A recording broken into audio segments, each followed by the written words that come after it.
John, right? Yeah, John. I had a best friend named Dustin in like Not middle him. school. We're rare. I feel like Dustins are kind of rare. For sure, they're rare There's now. a million Justins. I You know. think I knew one too growing up. Okay, hell yeah. Okay. I support any and all Dustins. You trying to get in the Dustin crew right It's now? rare. All right. And the amount of times I answer to the word Justin, I mean, people say it. I'm just like, yeah. I mean, you know, I don't correct them, but people think always it's Justin. So I feel like there's a gentle erasure of Dustin's. You know what? Ooh. It's disrespectful. Thank you. Yeah. Fuck Justin's. Wait, Dustin? Yeah. Justin? Your friend Dustin. I'm like, oh, yeah, hell yeah. Shout out to Oh, I Dustin. met Justin. Wait, your name's not Justin? Wait, this Dustin is or Justin? we need you to leave. Oh, shit. we booked the wrong one.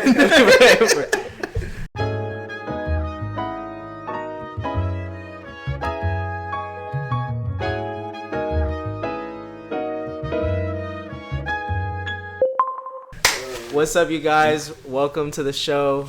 I'm John. David. Go ahead and introduce our guest. So today we got Dustin, V1, a real curator in the city. We met about a couple years ago now. If you know Dustin, you know he's very, very in touch with his craft.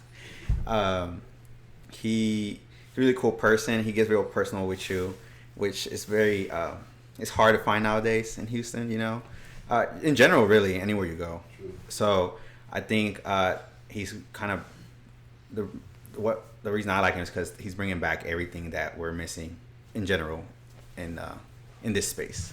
In the fashion vintage space. Yeah, fashion vintage. Well, I think retail. I mean, it's all like kind of mixing nowadays. So For sure. that's kind of what we're missing. So that's why he's here, and we're gonna dive right into that. Yeah. Welcome. Thank you for that. Yeah, thank you. For sure. And then just kind of get a little Yeah, bit. yeah, Yeah, you in on this.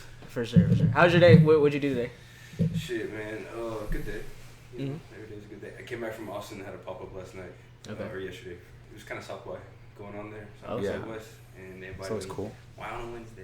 I don't know. But it was on Wednesday. I said yes. That is kind of random. Well, For, because there's no rules when South by Southwest, you It's know, true, yeah. like it's spring break, like everyone's out anyway, so it's like, everyone was there. not everyone. I mean, like A lot of people. the people who are Okay. around that are like, you know what I'm saying, like Musicians came in town, like tech people came in, you know, actors. There's all these people in Austin, so it feels like a 2-week hub. For sure. Did you meet any celebrities out there? I did not meet celebrities that day. I'm sure they're there.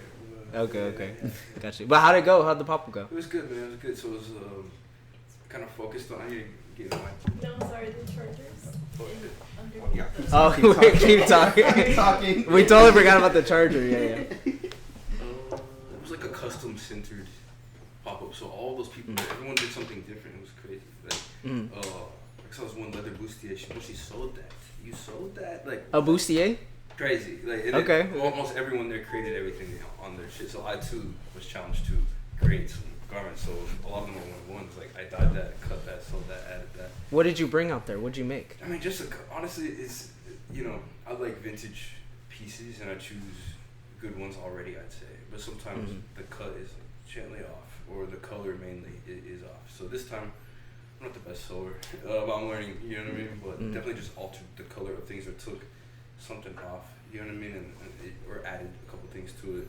Yeah. Change the hardware, change this, and now it's like people, or cut it maybe, color particularly. And then a couple of them sold. I was like, that's cool. Like I changed. Yeah. That was in my dryer last night. Like, it was, you know, this That's was sick. different color yesterday. And Okay. once they understood that, they were like, oh. I was like, yeah, bro. Like, that was hard to do. Dying is hard work. You know? right, For sure. yes. It's an art form. So yeah. Do you feel like that's like do you feel like that's where all of this is headed? Like I starting to see a lot of people that, because that you doing that is kind of it's not only just a vintage piece anymore. It's like it's you, Yeah. right? Yeah. And like whether you say custom or your own brand, like you start seeing that a lot more often. Recently. So yeah. so do you think like are people gonna branch out into that and kind of forget about vintage? Like you're like, because we're just gonna be buying people's like your taste making these garments, right? True. On like you're dyeing it a certain way maybe, and people like that. So like, you think that we're gonna get more of that, and people kind of forget about vintage, or you think we're still gonna people are just gonna start brands now in that way? It's a good question. I think a lot of people are starting brands. Right. You know, But I mean, it's different because it's in the sourcing of the garment, right? And so I don't know if people will forget about vintage because I'll always buy vintage and make the piece out of that.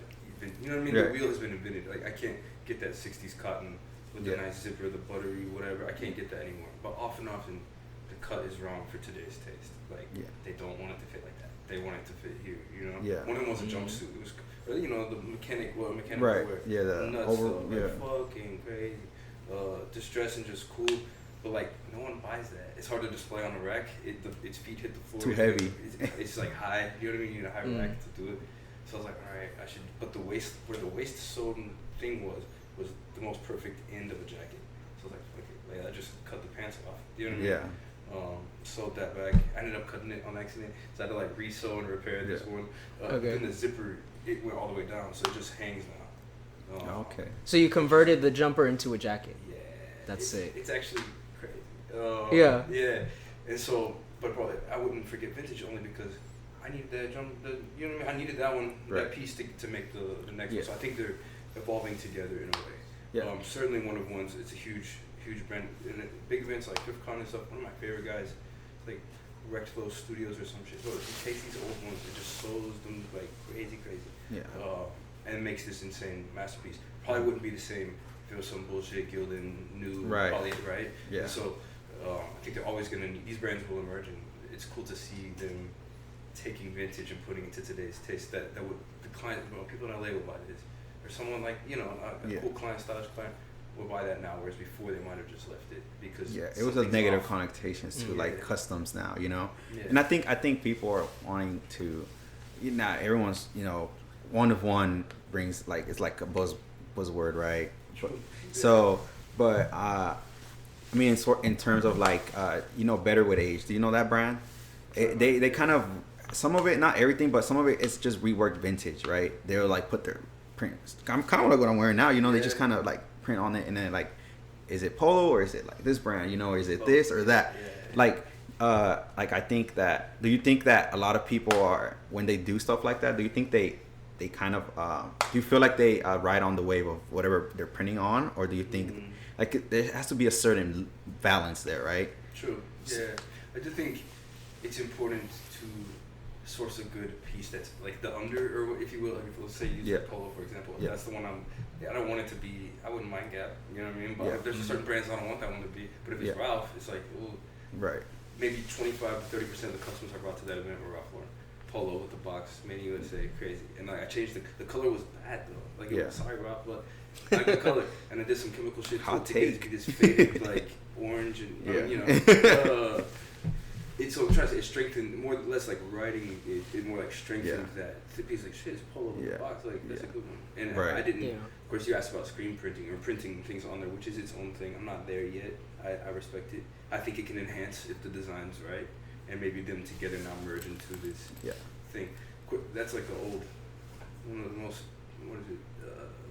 biggest selling tactics or just things of marketing ever. It's like same but new. Steve Jobs talked about this. Like iPhone did it. It's the AirPods. It's the AirPod Pro. It's the AirPod Pro Max. You know what I mean? It's the iPhone. Oh shit! It's the iPhone. You know what I mean? They keep doing it. $1 billion company. Everyone. Bro, the remix hits harder. La Remy. You know what I mean? And why? Because I heard that before. When that remix actually sampled the old track, and so everyone loves that already. Because you know what I mean? Same, but there's already there. It's like, a lot of covers today. A lot of remix today. I mean, even with movies, with everything now, The remix. Okay, that's a good point. Same with the piece. Yeah. Like that's Polo. Yeah. But it's same. I know that, but it's new because I added that. And so I think that has an appeal. Like people want to buy that, and it's okay. Maybe if you added your own thing and made it something different, then now people want to buy it. That's an achievement, and it's like a success as a creative. You know what I mean? To make something people want it, cool, like great, because that's what I wanted. Yeah. There's good ones in it. Yeah. Do you think that like, what's the line of sacrilege? Like, because you talk about that beautiful jumper and you turned it into a jacket. I'm not saying me, but like maybe someone is like a purist and they're like, no, you should wear that as a jumper. Someone, I mean, my best friend Grant, bro, it broke his heart. He was like, Yeah. he's like, I've been looking for. He like, oh, damn near tear in his eyes. I'm like, I wanted a jumper, man. Like that was a perfect piece. Why did you have to do that? And I was like, I know, Grant, but like look at it now, like you know. Yeah. So you're right. There is. Yeah, that's a hard one too. Yeah. Because when the piece is great and I want to cut it, it's like sometimes I don't touch them. Okay. And you know, maybe grails, like crazy military old grails that you like. It would be sacrilegious. You know, to touch that. Because that's kind of the foundation of everything, you know, like being a traditionalist on things, you know, that's kind of the basis of this. So once I do see it where people are starting to just kind of like break those traditions, almost like stuff like that, you know. It sounds kind of silly, but it's like, you know, like, oh, it's just a 40s military jacket, you know, like, oh, like, I mean, you know, you don't want to mess with the foundation of this whole, where we are now, you know. And then you see the people with the people are they get very upset about that, you know, and it just creates a whole division there. It's true. You know, everyone has different tastes too. Yeah. So, it's crazy you mentioned a 40s military jacket. Yeah. Bro, I'm thinking of my 40s military. It's a flight. It's a mechanic army jacket. It's crazy. I would never touch that. Bro, you can't pay me to mess with that one because I have it's the purest heart. You know what I mean? I think there's a line, bro. There's a line. If the piece is just absolutely nuts and the color's perfect. Remember, a lot of these are ones, or I think, at least for me, something's off about it, but otherwise it's genius. So like the piece is good. What they did is nice. The color is a bit. No one wants to wear that right now. Yeah. And so if I can just, or maybe adding or taking off of something, you know. So I do think if I'm like saving them, unless taking these crazy grails that are wild and amazing on their own, I might not want to touch it because, like, it's already good. You know, people already want that one. But you think also the vision needs to be like really strong for you to even touch it, even consider touching it? Oh yeah. I think I shop for that now, or like lately in preparing for that. Man, when he challenged me, his name is Justin. Isn't that crazy? Fucking Justin. I love him. He's a good guy. Yeah. He's been sewing for a while, man. Like we met this pop-up in Austin. He was making these bucket hats, just sewing like the whole thing. It was structurally well made. And I was like, that's a big thing. That's a big thing. What material? Cotton, I'm sure. Yeah. Okay. Cotton. And anyway, we ended up linking, and he invited me to that. He's like, hey, now this one's gonna be for people who are like doing. I know you do vintage, but I'm gonna challenge you on. And I was like, man, I've been working on some, like the zipper jumper jacket, you know, and other ones. So yeah. Wait, what was your question?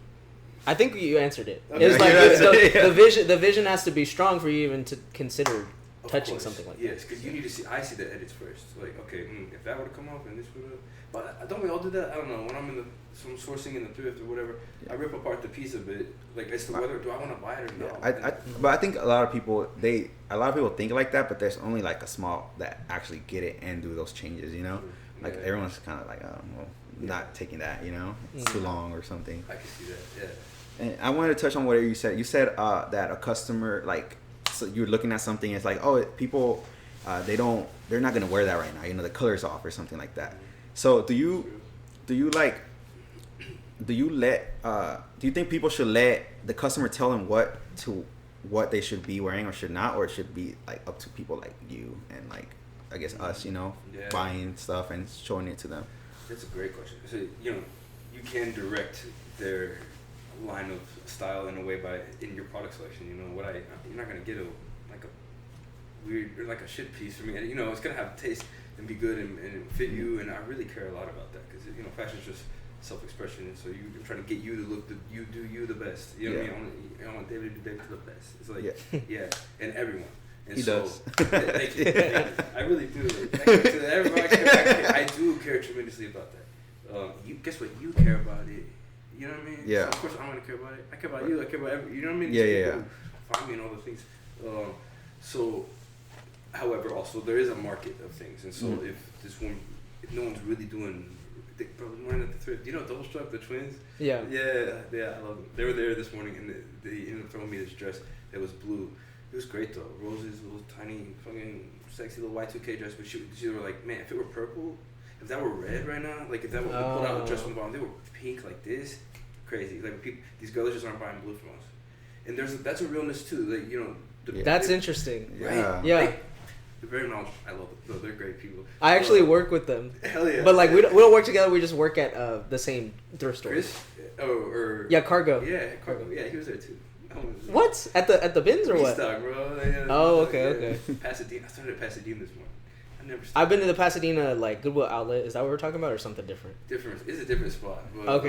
Yeah, it's okay. He said moving on. Look, I'm not into this. I'm not into this reselling game. That's not me. That's funny.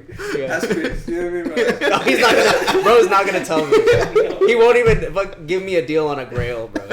He's not budging. Depends on the deal and depends on the grill. Right. Yeah. But continue. Yes. Anyway, their extensive knowledge of what the market was wanting right now, and just the subject of color. You know, it's not even about cut, this, that. It's all about the color. And they threw me the dress. I was like, I've been fucking with the color of things lately. Maybe I can get it to a different hue or tone or something such that now people. It's actually, I like the blue personally, but not all blues are the same. You know. Mm-hmm. But that was so cool to me. They were like purples.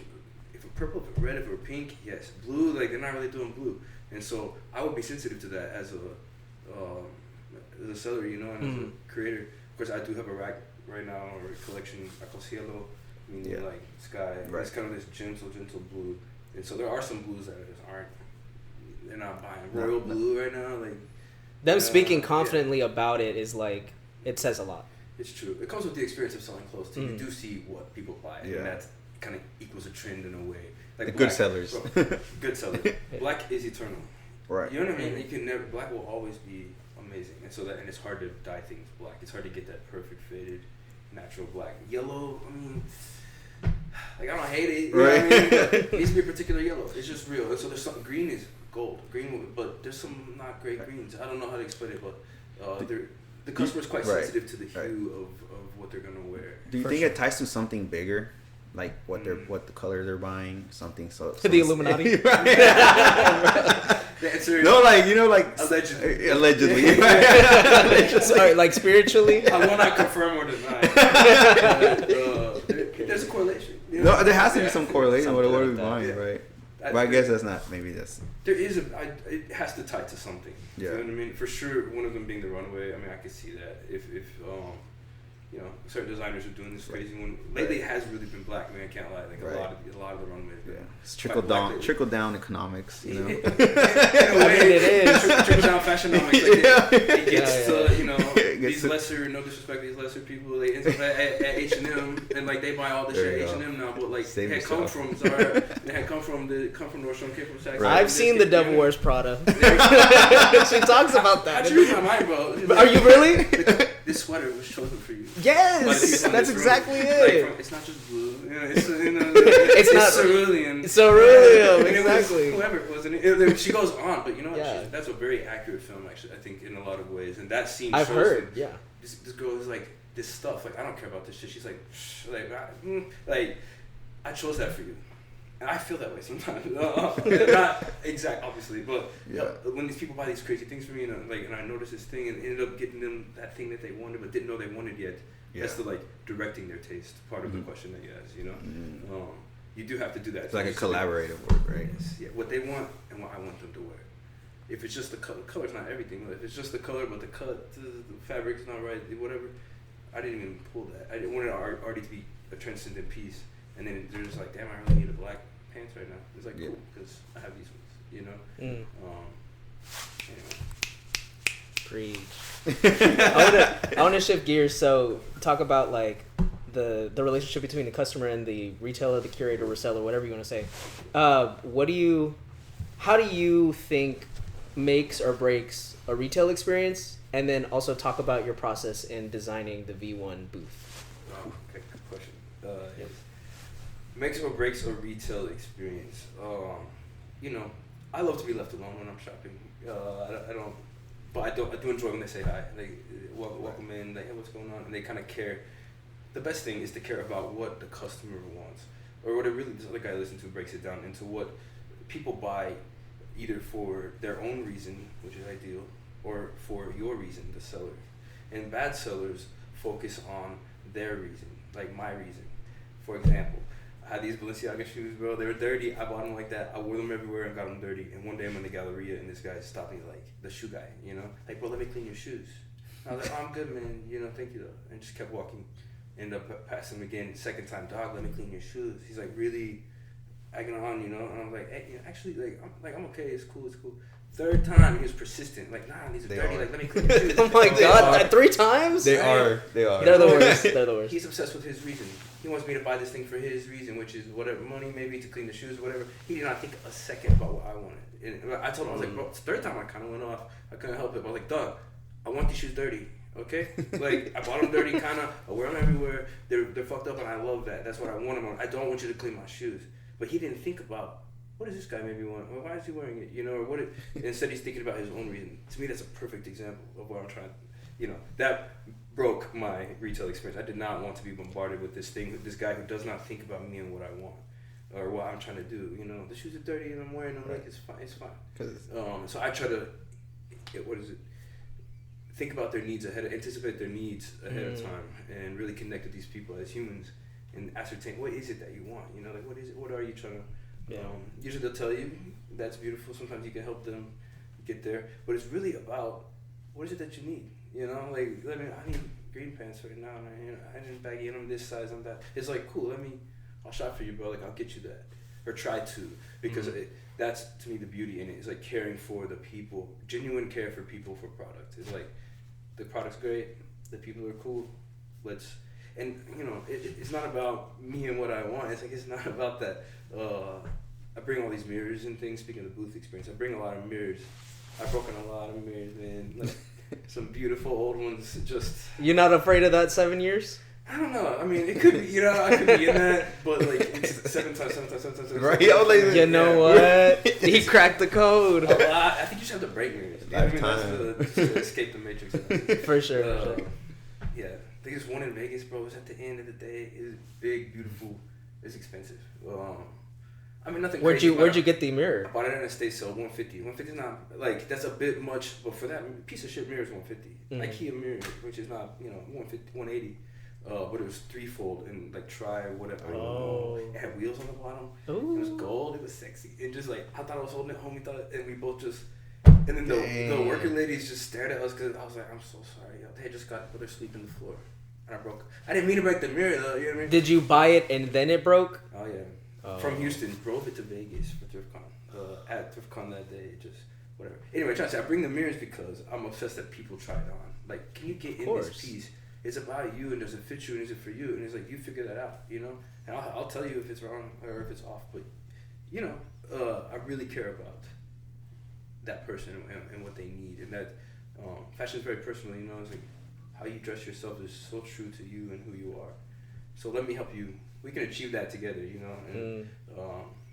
And to me, that is a great retail experience. When someone knows that, like the guys at Aesop. Have you ever been there? No. We say again? Aesop, AESOP. So oh, Aesop. I think it's Aesop. It's actually Aesop, but it's okay. All right, my bad. You know, really? I thought it was. I just learned it was. I thought too. Bottega. Okay, bitch. I thought it was Aesop forever. You didn't know. Aesop. The workers are being Aesop. And the workers are like Aesop. I'm like, oh. And then they jumped you. Yeah. Just beat my ass. Good experience. I'll be back next Tuesday, bro. I'll be back. Yeah, never hear say Aesop. Nah. Okay, Aesop. Whatever they care. He cares about like. They kind of just take care of you. It's a fragrance store, but also skincare and like my toothpaste from there, bro. I love that. Your shit. Toothpaste? Yeah. Nice. It's wasabi and like spicy. Yeah, it's good. It's good. Wasabi? Green tea or some shit like that. Matcha. That's It's crazy. a matcha toothpaste. It's damn near a matcha wasabi. That's crazy. Wow. But a lot of you want that. Don't tease them like that. He really wants some matcha toothpaste, bro. I'm gonna tell you this, it sells out all the time. Yeah, all the time. Every drop. It's every drop, and it's $17. That's a lot of money. No, too. yeah. But, you could buy 2 matchas with that. Yeah. I was gonna say 3. With tip, yeah. With tip, right. With tip. Okay, but they care. They care, and so that's not a retail or resale, but more retail, but still like that. They give a fuck. It's like cool because I do too. What I smell like matters to me. Or what I use on my face, or what I brush my teeth with matters to me. So cool that they take it seriously too. I know a great example too would be Rick Owens in LA. I just went, bro, it was a crazy experience. This guy Travis there, head to toe Rick, of course. Just cool little fit, you know what I mean? You And, have to if you're working at Rick. Right? You would have to if you're working at Rick. How would you think that people might treat you there? Me, not good. Not good. Yeah. Right? I thought the same. Okay. But I was wrong. I was wholly They're wrong. very He's like, nice. "Oh, very nice. Very He's like, nice try people. anything on, man. Just try it on. He had all these mirrors and shit in a beautiful, beautiful space. Like this infinity thing in the back. You where sat it on opens. Rick? Yeah. You Oh, said the on Rick? Rick. Oh, no. I couldn't, you know. That's On Rick, yeah. You know how in the fitting rooms there's like it's like a bench but it's him. Yes, Yeah. Okay. What's crazy, I didn't even step in the fitting room because I just tried it on out in the 360. Oh. It was so comfortable. I mean, it was just a jacket. Yeah. But yeah, I did not sit on Rick. I asked. Yeah, I was like, "Can I see the fitting room?" you have to, right? Yes, I have a picture like Right this way. Like, Of course. Like you're not trying nothing on. I was like, I can't, bro. You don't make my size. Bro. They do carry. They got one or two. Yeah. Well, yeah, they got, but the jacket would have fit you, but they do it on small. Yeah. But I feel like with Rick it's hard though. I feel like I hate trying on Rick because like if you buy Rick you gotta commit to that look. You do. Like you can't like It's so specific. you right? can't like branch out like It's you know true. yeah. It's sort of and I can't easy commit to fit or one look becomes like the that. fit. Yeah. This is, bro, for us, man. XL to XL. Rick's not for me and you. You know what I mean? On a level. The shoes, maybe. I'll buy the The book. shoes, Like, maybe. like, I'll get some. I got the book. There you That's what I go. got. Okay. The book. The the Rizzoli shoes. book. Oh, It's Rizzoli. Rizzoli. Whatever. Yeah, the it is. metal, you know what I mean? Like the keychains. Mm. I'll go off on the key. Okay, but you're right. The shirts don't. The pants are. Bro, I can't. You know, I can't do You anything. don't want the vegan leather ones? Right. You seen those leggings reels? Yes. He's genius. Yeah, actually. Yeah. But your experience at Rick? Except for saying he cared, you know, like, bro, try on anything. Like, everything's 2,500 or some stupid number. And he doesn't think like that. Like, it's just, he just let us in. Even to the point of Travis, shout out Travis, talk shit a little bit about the piece and the design. He's like, man, Rick changed this from last year. I wish he would have kept it because a lot of customers really liked it like this more. And he altered this silhouette in this way. And you know, real, bro, you real for that. Like, just speaking his piece on it, on the jacket I'm trying on right now. Okay. Called the Parker. Looked like a hand grenade from the back. It's crazy. You don't think that's a little reverse psychology? He's like, actually, I didn't really fuck with that one. And you're like, what? Well, I did. Yeah, right? I can see, honestly, it was I like don't- T-Rex dinosaur arms. Like, Yeah. I don't know how to explain, but it was very T-Rex-y. Like, the thing with They're here. very stacked. Oh, Yeah, okay, and okay. he was like, honestly, it was different last season. I like that he knew that. And that, Okay, that Rick Right. had You changed it. kind of respect that, right? I Like when you're respected the shit talking, out of that. like Yeah. the other day I was at AutoZone and the guy knew what he was talking about, so I was like, About like the oil, you, bro. that's the difference. What were you trying to do at AutoZone? I was the car battery, and I was just like, "What's the difference between all these?" And then he explained it because, like, why is it? You know, they're different price. I'm not. You gotta know. I just wanted to know, and I respect that he knew that. I would hope he'd know at AutoZone. No. I would- Sometimes they I don't. would hope he would too, but Yeah. like sometimes they. They're really rude sometimes. In fact, a lot of times they don't. And so you respect people who do their craft, Yeah, and it's like that's their right. thing, and they know it, and that's his passion. And cool. Yeah. It's like I also asked Travis, like, how'd you get this job at Rick, bro? Like, I want to know. He just loves it and loves the brand. Ended up meeting some person and That's got how- I mean- hired. Imagine being hired there. Right. Yeah. That's just how it. Like that's how it works. Like that's what it feels like. It works in LA. You know, because you go like the Supreme store, like all the stores there. It's just like who you know and stuff. It's pretty Yeah, much. it's And true. just like you said, just being like people probably saw that how he can talk like that about Rick and like well work at the store, you know. He needs to. Yeah. Which is a very cool experience, and it made it. You know Mhm. that he was cool. I'm in this crazy store. Everything's expensive. He cares about me. And like, well, Yeah. bro, try it on. Get in there. Who cares the dollar sign on it? Zero pretension is like nothing. You know. Okay. That was great to me. Yeah.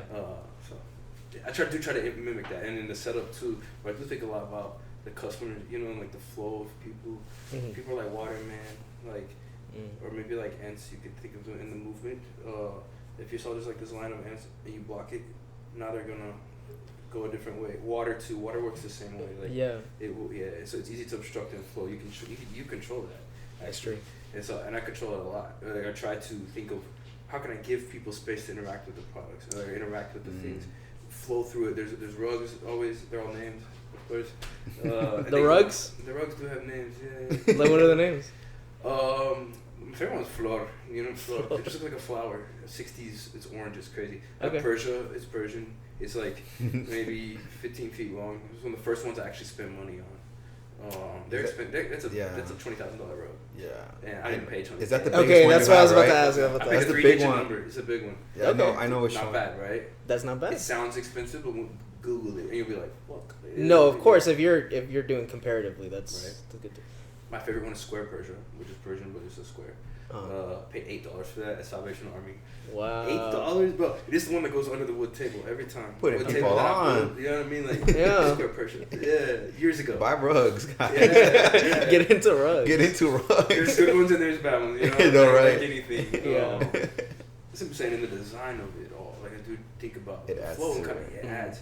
And then what collection, what color, what textures am I doing up there? So what should that base be? And then should it be a light? Should it be a mirror? Do I let people see themselves right here?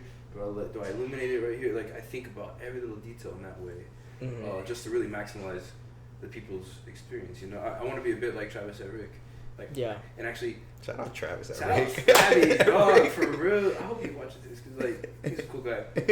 Did y'all exchange IGs? Nah, I didn't even ask. He probably don't follow nobody. I don't know Rick. how I was gonna say. But Rick. To be honest, it felt a little uncool to ask.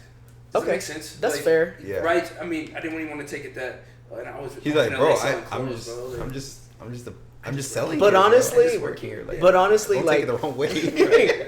get it out there. You know. No, for sure. I want your Instagram because you inspired me today. That's a good. That's a good one. challenge. That's a Yeah, he did. Yeah, for sure. There It you was go. cool. I came away from there with like a great experience. You know. Yeah. Yeah. So. In a bomber. I did bomb. not buy. I did not buy the bomb. My homie with me did buy. Dude, the there shoe. goes all my He bought the profits. shoe, though. But the Okay, translucent leather one. You know what I'm talking about? Is it like a boot? It's no, it's not like a boot. They have I've a just name. seen It has one. a name, but I forgot. I got a lot. It yeah, kind of looks it's like too much Mahara's, news but right now. they're not Mahara's. Like Abstract. I think it's called. Yes. Or it's a line. I don't know. Translucent Don't quote me, guys. leather. But clear, well, clear Yeah. leather. What the fuck is that? Yeah, I It's know. like I skin think I know what down you're there. talking I'm about. lost on that one. Yeah. I've not I seen think that. I know. They were sick. I was gonna say someone just sent me a picture of one. I think. Pull it But up. anyway, keep talking. We'll do one last question before we break. So what is a exact or like the closest inspiration to the chains, the wood, the, you know, I guess you could say the setup that you have right now? Not quite. A little shorter on that. But like it was the same leather. Yeah. But yeah, same. He invented that or something. Right. I don't know. Who knows? Yeah. That's crazy. Good question. You know, man, people ask me that a lot, and I don't know. It just came organically, man. Like I didn't see. Yeah. Okay, well, I will say it was at Faded Decade, downtown Houston. I fuck with them heavy. Good people, bro. They've like made it in the sense of designing clothes now and doing. Like, I remember him saying, he used to want to. They're selling a lot of vintage and had other vintage vendors. Like, I want to create, and now he's created this brand making these garments. It's crazy. In the corner though, there's this fish tank and these yellow chains doing nothing but just like hanging a plastic one, a yellow plastic, maybe 7, just hanging from floor to ceiling. I was like, that's kind of cool. Okay. Like I fuck with that. So that's what you would credit it to. I mean, that's the first time I had seen a chain in a retail store. Of course, it serves no functional anything. They weren't like hanging shit on it. It's just kind of to, you know, break that space to the eye, you know. Mm-hmm. And I like that, like the vertical. I have a lot of vertical chains now. Okay. Yeah. But like, then I broke my clothing racks, and so the clothing racks were broken. I had these chains, and I ended up just engineering it to like hang. Do you know what I mean? Mm-hmm. And it also allowed me to alter the level. I could alter it like it could be this high, it could be that high, that high. It was like Legos, bro. It was fucking Legos in actually. And I built every one. Every rack I had, like I made that from some old metal, and it just kind of kept. I don't know if you can be Tom Ford. I inspire myself type, but you know, but a bit like I'm not really looking at other people, man. Like to do this is not inspired. I don't even love that word because a lot of people will come up and be like, "Oh, I'm inspired by you," but they just try to do exactly what you do. It's like, but they don't really do it, right? But everything, like there is nothing new. Everything comes from something So for true. sure. Yeah. So like, shout out Faded Decade for that one. I'll throw it to them. You know Yeah, what I mean? yeah. Good. And also, I didn't Good. make the chain. I'd never seen the type of rack I made though. I've never seen the floating wood table before. Ever. For sure. For sure. From that, because I just wasn't looking out there. Like I had that piece of wood for 7 years. I thought it should have a base at first, but I was wrong. Like, and then it ultimately got to, I was like, whoa. on my porch drilling that shit. Like, cooking. what the fuck? Like, what Like, if it, they're like 2 in the morning. I swear, all night probably. And then the first time I debuted was at Hip Hop Market. That guy. What year? Fucking 2020 probably. Was it at the graffiti wall? Man, it was at the wall, bro. With the Kobe. Yeah, that one. A couple of people came and they were like, bro, I was crawling underneath it. I didn't know how to get around it yet. I didn't know how to hang it. I don't know how I just kind of stuck myself in. I swear. So I'm like, okay. So it very much organically grew from like, man, this is wrong. This is a little off. Let me just keep going with this. The lights I built them 3 times now. Like the third one, the last ones are my favorite ones. I just drew it. It just came. I just saw it in my mind. It just came to me. You know, I mean, God, shout out God, really, for just giving me giving me that creativity, because that's what it is. Yeah. But I am inspired. I do like industrial, bro. Old men's garages. Okay, like if you ever just make it to an old guy's garage, there's all this weird old metal in there. That's where I buy a lot of them. Yeah. Chains and old tools and old shit just like rusted and weird. Bar signs. Yeah, bar signs. You know what I mean? I think you've been to his studio. That's what it feels like sometimes. You know, Right. like you see it and you're like, oh, like that looks interesting. You know, Okay. his logo. You have the neon sign on there, so I can see that now. You know, that makes sense. That makes sense. That's cool. Yeah. But alright. Also, people say Dune a lot. I haven't even seen the film, but they're like, bro, it looks like Dune in here. It looks like, Bro, you were selling. Gentle Monster. Gentle Monster. Monster, yeah. No, but okay, we're good right there. We'll be right back. We are back, and we switched out David because he was being so inappropriate. Inappropriate. We got Jackie here. Hello. What's up, Jackie? Yeah. How are you? Great. Yeah, I'm great. Happy to be here. Cool. Yeah. Awesome. So I want to start off by talking about when Dustin and I met, and it was like so long ago too. We were still kind of like with the sneaker crowd, but I remember I bought these like green cargo like Columbia sweatpants deals, and he was just really nice. Like it stuck out to me for years because he was just like actually talking to you, whereas everyone else is just kind of like you talked about earlier, like they like to be left alone, but it's also like you like at least being like, hey, how are you, like I'm here if you need me type of deal. So my question was, let me look, talk about V1's beginnings, and then the first time you kind of started feeling confident in V1 and like and that deal. That's a great question. You know, I started when I always liked clothes on a level. Like learned to sew from my grandmother. Shout out Nanny. You know, but she used to have like drawers of fabric, and they would become clothes, and I was just fascinated with that. And so always on a level, kind of was interested in clothing and what people wore and stuff. But then I really started just thrifting a lot for me. You know, and in college and after college too, I worked as a barista. Oh, where? A shop called Pinewood in Waco. Waco, Texas? Waco, Texas. That's crazy. So it was there, and you have to wear shit. You know, people kind of, as a barista, to the 10 people who worked there, it was like a cool shop, I guess. You know, not some Starbucks bullshit. They did coffee like I do clothing. Like honestly, that line I gave a genuine care for people for products. That's his. Shout out Dylan. That's his line, and you know he meant it. He cared about it so much, from the bean to the roast to the experience and all that. And so, and I worked there. People would look at what I wore a lot or talk about it. But I always get it stained or mess it up somehow because coffee's dirty work, you know? And so, I remember I find the craziest shit, Dior for $1, you know, or just weird things. And it wouldn't always be my size though. So, but I would just go ahead and, how can you pass up Dior's, you know, for $1? So I'll buy it even though it doesn't fit me. I was like, I just kind of would collect a bit. And then I had friends there and I would just give them stuff, you know, a lot. Like, 30, 40 people probably just give me, man, I saw this out in my travels, like, you can just, it fits you, I know you would love it. And then after many times of that, they were like, hey, I love what I get from you. Like, I love everything I've ever gotten from you. You should sell, or you should sell your clothes. And I hadn't really thought of that like that. I'm just, thrifting and finding clothes was just an escape in a way to, you know, self-expression in a way. Because I'm at this very public, it felt in a way like a public job where people look at you a lot. I was also teaching Spanish at the time. So I had to dress for that as well. How old are you? Well, how old do you think? Teaching Spanish and baristaing? Yeah. 23? I think I started at 25. Okay. But I went to grad school for it, and so, which is like not that big a deal, but they paid for it. That was the thing. They That's paid sick. for it, and then they kind of teach you to become a professor a little bit in the program. I didn't know that when I went in. Did you go to Baylor? Yeah, I went to Baylor. Yeah. What the hell? That's yeah, crazy. Yeah.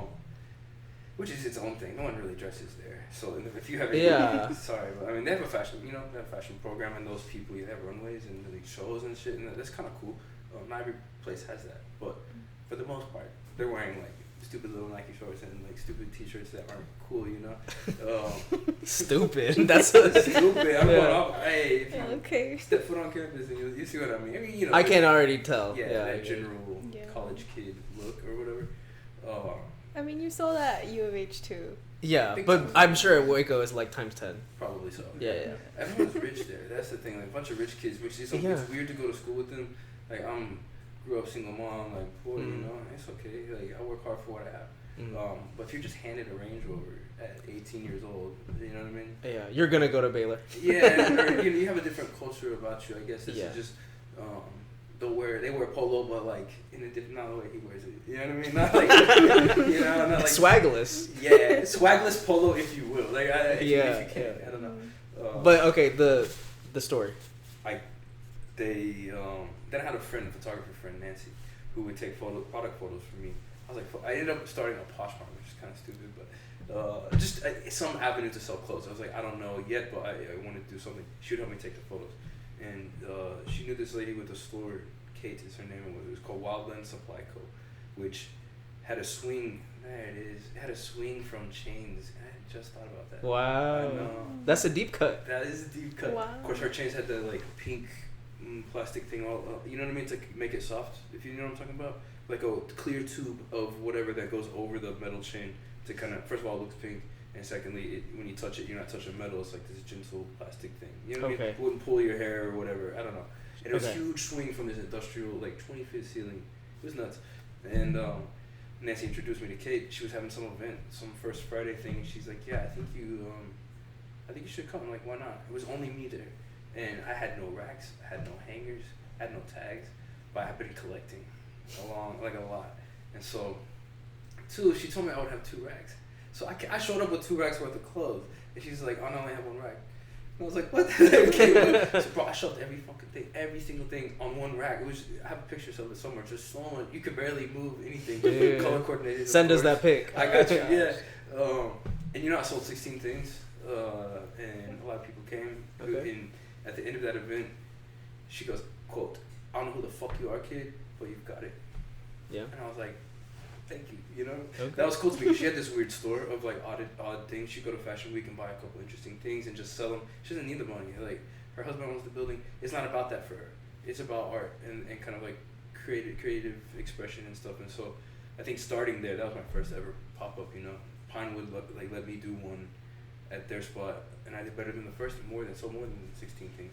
My mom came. That was sweet of her to help me out, Are you from that area? I'm from Tyler, Texas. Okay. Yeah, East Texas. Yes. And then I just kept going, bro. And I ended up moving to Houston because I was sourced here a lot, and it just felt right, And then they had a pop-up scene here, so I just kind of kept going on that. And I didn't have the table yet, I didn't have the chains. I just had some racks and some curation, and like the pieces were good. Always. In fact, I regret selling some of those crazy pieces for cheap prices early on. I'm sure I've sold some shit that I would love to have back, but it's okay. It's cyclical,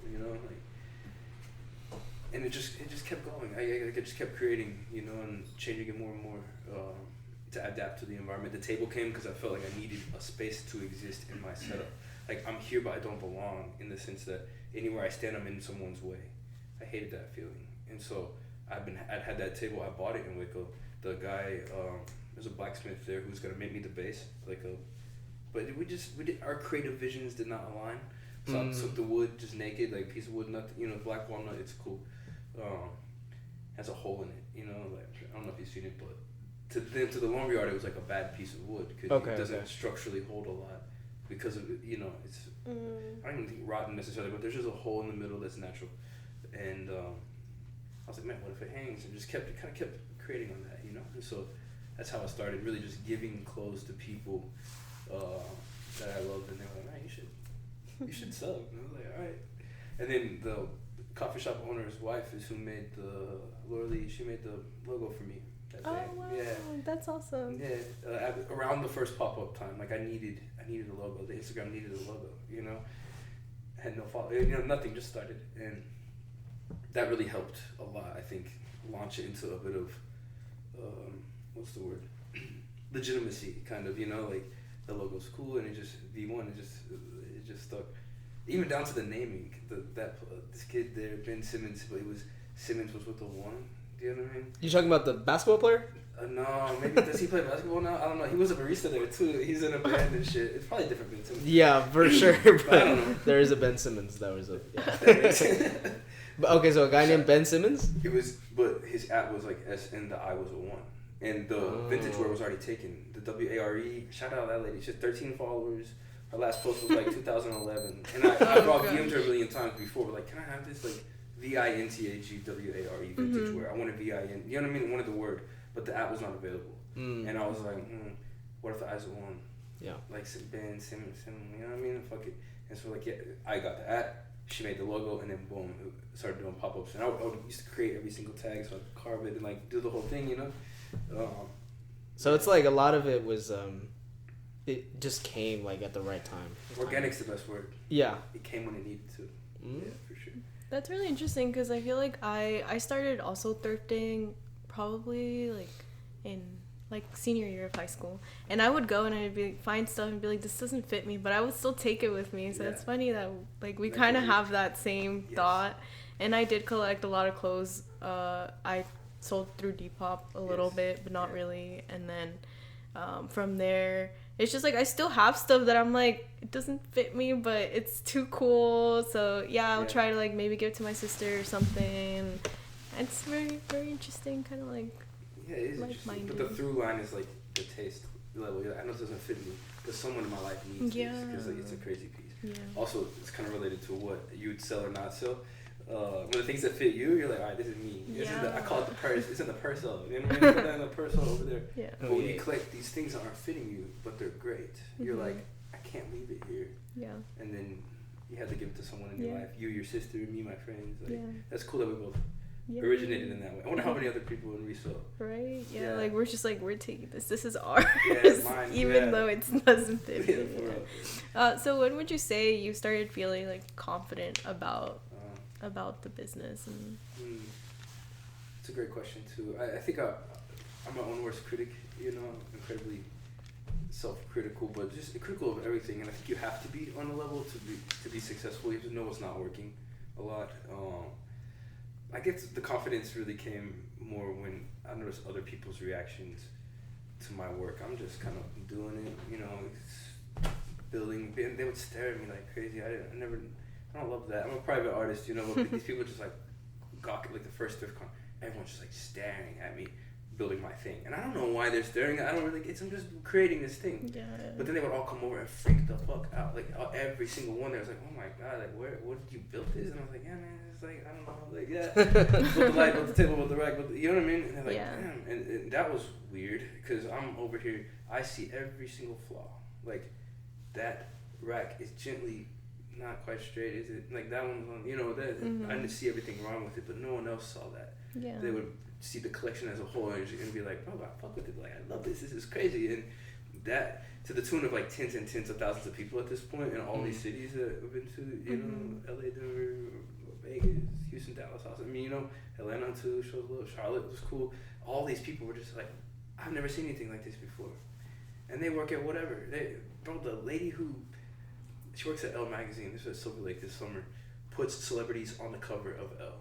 That's her job. She has to work in styling though too. I don't know, but her son was going. Teddy, shout out Teddy. He was going to college at Ohio State. Talking about, I just need some clothes for that. I was like, okay. And they got a little collection together. He was trying stuff on, and I was like, bro, this one's not for you. It was Ralph piece, but just the cut was wrong, you know. And he was like, bro, you're supposed to be selling these, right? And I was like, well, Teddy, it doesn't fit you though. This one's not for you, man. Yeah. Keep going, you know. And then his mom was like, do you work in styling or something? Like, what the fuck are you on? You know, Madison Beer had just came through. And wait, which ThriftCon? This is at Silver Lake this summer in LA. So this is not ThriftCon. Not ThriftCon. Oh, okay, yeah, okay. She came to Montrose one time. Her brother bought clothes for me, but Wow. I went to LA all summer just to we're at Rose Bowl and Pickwick with my friend, and you know, just it was good. I work at Pickwick. I hadn't been there, but whatever. Madison Beer just came through, and he's like, "Oh, Madison was here." Like he just knew her, you know. Because when Mom's puts celebrities on the cover, he knows these people. He probably met Bella, honestly, you know. So that's just his life, and I'm here styling him. His mom was like impressed at. I'm just helping him out, you know, like I would you or anybody, you know. And so that's crazy. Like, what? Like, I'm just doing me, and all these people who are at high levels of positions of doing whatever. Bro, resellers probably close to me, you know. Like a lot of people get their, you know what I mean, and I care about them, and it's crazy. And so I think that really did all these people's responses when I'm in my head about it, you know. Yeah. That built the confidence a bit to just be like, you know, it doesn't really matter what I do. I'm just gonna do me, and people will fuck with it. Like, and if they don't, it's cool. But I haven't really met many people who don't. Like, I won't lie. They all just kind of. Yeah. And it's okay if they don't. You know, but they don't walk up and tell it to me. They say the opposite.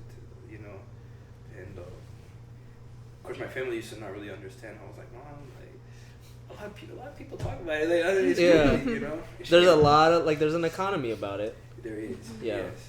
She came to Dallas a while back, though, maybe a year or so ago, to a pop up, and it was. My sister helped the year before that. My sister knows nothing. She doesn't dress at all, zero. And it's okay. I tried, you know, but it's not her thing. And she was like, little brother, like, what? She's like, all these people know you. And, like, they buy clothes from you. I was like, yeah. A couple years in at that point, she was floored at that, though. That, like, people would even, you know, they're like, damn, they don't know you. I was like, I guess they do now. Like, I don't know that, but. I sold their whole outfit. Yeah, like, I gave them their whole outfit. I dressed them. Yeah. Him and her, you know. Right. That's funny. I have a similar experience with my brother, because, like, he doesn't dress at all, but, like, I showed him Ran Band, and he was like, this is so cool, like, what? And then he bought a copy, and it's just, like, it's funny, because, like, they can appreciate what we're doing, even if they're not, you know, understanding like fully what's going on. You know, he probably sees you happy too, and so he's like sees how much you love it and what you put into your creative things, and he's like, I love to see that. Yeah. You know, it's just beautiful that he would support. Yeah. You know? It was a cute moment. It is a cute moment, right? When your sibling knows nothing about fashion, you love them though. Yeah. They kind of like start to see it a little bit, and you're like, yeah. Because before they don't know, you know. Yeah. Beautiful moment. So you mentioned ThriftCon earlier. Yeah. And just hundreds of, you know, thousands of people walking through. Yeah. What is like the funniest moment, like customer experience, like that you've encountered? The funniest moment, man. I laugh all the time with these. They're just funny. I don't even know how to answer the question, to be honest. Like, because I think a little bit like.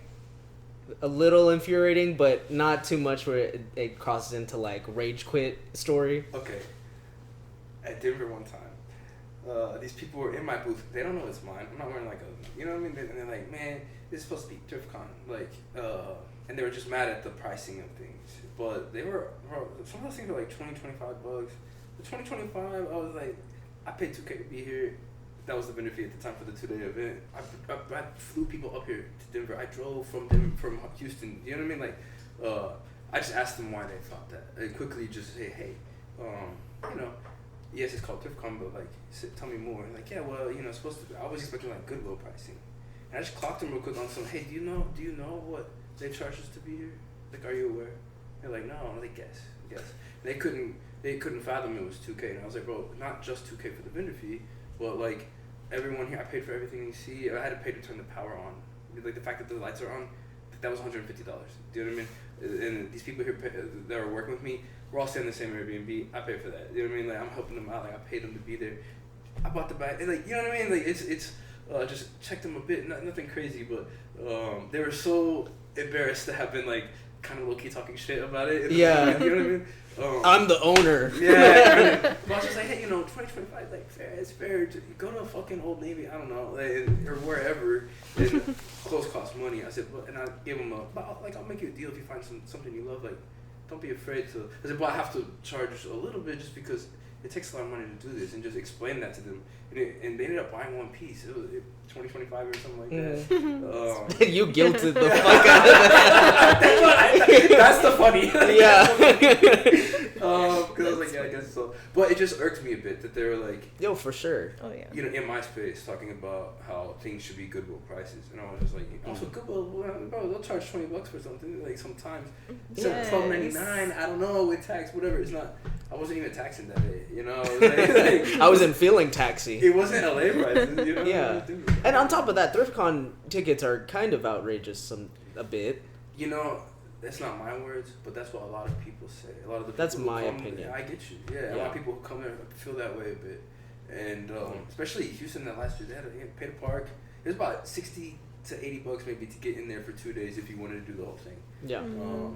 And that's difficult. Also, I think, although I love the brand, I love the things. The thrift part was really what kind of got at them. It was like, what's called ThriftCon. Yeah. You know, I was like, you know, it better said like bespoke and amazing vintage con or whatever. You know, I don't know, vintage con or something, because I love the brand's great, but that to the customer, the thrift word equals these should be cheap. Then a lot of them would tell me, well, I paid $50 to get in here, and they would want to deal on some piece, maybe some outrageous deal, like some, you know, a banger for like $10 or something. And I'm like, bro, you know, we paid to be here too. It's a business, and it's tough, and I want to. Like, I live my life. It's like I eat from this, and it's hard to do. It's harder to do now than ever, I think. Yeah. With all the people doing it. So, yeah. 20 and 25 is like pretty reasonable, regardless. Yeah, that's fair. And not everything's 2025, but those yeah. the specific ones they were on. It's just funny, you know. The fact she walked out with a 25er, like a 25 piece. Yeah. I was like, yeah, for sure. cool. But you educated her that day, so that's I good. did. It was hilarious looking back. Yeah. It's funny. Next question. So, I know we talked about it a little bit earlier. You were touching on like colors and stuff. I actually wrote down a question about like the tools and your colors and your setup and the details you use. What is your like preparation process for a pop-up look like? That's a great question too. It's difficult, and I think I make it more difficult on myself than it has to be because it's a creative thing. I feel like it's a 3D art structure. You know, like I'm building this insane immersive 3D experience. It's never really been the exact same. It depends on the place and the space and where we are and who's gonna be there, the weather, like the city I'm in, all those things. So there's a big thought process that goes on first. I just need to be alone and think about it. And now I'm at this point where I like see it in my mind. I don't know how to explain, but I can like walk around in the setup in my head and just, this should be that should be there. My neighbor will be right there, and the opening's there. You know what I mean? Or the building, kind of. And then commit that to paper. And so I do draw it every time. Since the jump, from the first one ever to the one now. Yeah, I used to draw random little tears of paper, and then I ended up getting in like a notebook. You've seen my notebook. There's many notebooks now, and they're all, people love them. They love to look at it. And I'm like, that's like my very personal, you know. I hate to say it this way, but notebooks are in. They are in. Yeah. What kind of notebook? Do you use field notes at all? Okay, no, I don't know if it's field notes. They sell it at the art store on Montrose Boulevard, Texas Art Supply. Shout out to you. No, for real. And tell them you're a student, you know what I'm saying? Yeah, like, I'm that, a student, yeah. I'm a student of life, and I am. You know, so I'm in the University of Life, yeah. For real. They just give that to anyone, for Do you sure. know what? They don't ask. I love that. That's they so just real. give it to you, yeah. Yeah, I'm a student, but they're like, yeah, I got you. He already had it. You know what I mean? Yeah. I tried that in Mexico because they had like museum entrance for students or whatever, and then they're like, oh, not this one. I was like, oh, What? Not this one. Yeah. Not an American. Yeah, literally. Yeah. I was like, okay. We were going on the experience of like how I guess think Yeah. The notebook, right? Yeah. They sell it. I wish I could remember the brand, bro. But it has the other ones would break or any ink would bleed through them, and so I got one that's actually for drawing. So that way, if it's a Sharpie that I have, that's what I'm using right now, then it won't bleed through. And because the other ones they would kind of leak. Like on the other page, I could see the previous. Like a thicker paper. Yeah, and then it has this cool little plastic thing in the back where I can put a card or something that something won't fall out, and then it has a band that goes over it, and it's pretty sturdy. I'll throw them around, and they're still good. So that sounds like a good notebook. Yeah. I like it's about $16 too. That's not bad. Okay, so it's like bigger, but yeah, about this size. Okay. Yeah. Anyway, the drawing is important. It's not everything though. Like when I get there, I would like for it to end up like the drawing. Because if I get there with no blueprint, no idea, it can be difficult. I spin my wheels a bit. Like, where does the blue go? Where does the black go? Like, where are the pants at? But before I already thought of that, like, okay, the pant, those pants are all, the collection right now is, blue, let's say it's denim, and I want that over the floor, like the one that's orange, and like, so they'll kind of talk to each other. And next to that really should be this other thing up here that's complementary to that. I think a lot about how everyone would see it, how you'd interact with it visually, and then kind of build it or adjust it, And this girl at the pop-up yesterday, South by, she was like, "Are you done yet?" And I was like, "Oh." I was like, with the booth? Yeah, but she's a social media girl, and so she just was like, "Are you finished yet?" And I was like, I don't really finish these. Like, it's never really done. I don't know if you know, so I'm gonna keep fucking with, like, we're just moving stuff around. She's watching me just tinker the whole time, and I'm like, I'm probably gonna be doing this the whole time, like moving stuff around. It's never really done in essence. So like, what's the process like to creating that experience? Even while I'm there, if something's not right and the flow's off, the flow of water, people, like, it's not going, I might change it, and that's okay. It's my favorite thing to do at events too. Like, we swap stuff around all the time, just because like people walk by and they're, even though you have such a like opening space where you're like welcoming space where everyone just wants to walk in, like some people will just walk right past it and then not see what's on the racks. It's real. Yeah. And so I love switching stuff around, and then you'll see people like that walk by earlier be like, "Oh, what's that?" Yeah, like those in pieces, the banger ones that you want them to see. It's true. Yeah, and I think switching it up when they walk by and it's a little new, like gently different, they kind of maybe want to enter and interact with your stuff, because I saw that crazy piece on the end. Like, what else do you have? But maybe that piece before was in the back or something. Yeah. That's a skill. It's because you are a skilled person, Jackie. That's you have it. You have it too. I mean it, bro. And it takes a skilled person to see and understand that and be like, you know what, let me move some stuff around. And I think before I was a little rigid, like, no, like the blue has to go here, but like it's okay, you can switch anything up, and that is key actually to success. So we talked a lot about the retail aspect of the business, but I want to talk more about your outlook on the Houston scene as a whole. What would you change about Houston style? Well, if it would be one thing, what would you change about overall Houston style? Great question. First, to the scene, I want to speak quickly. They asked me at one of these, what's the best city to source? I did say Houston, and I believe it. Like, we're a great sourcing city. I moved here ultimately, at some point along the journey to really, because it was a great sourcing spot. I think as a sourcing city, the supply and demand thing is difficult to work out. Like, I love selling in Austin or LA or something because their supply is a lot less and the demand is huge. And the same thing goes here, but the opposite. So our supply is incredible and our demand ends up being a little less.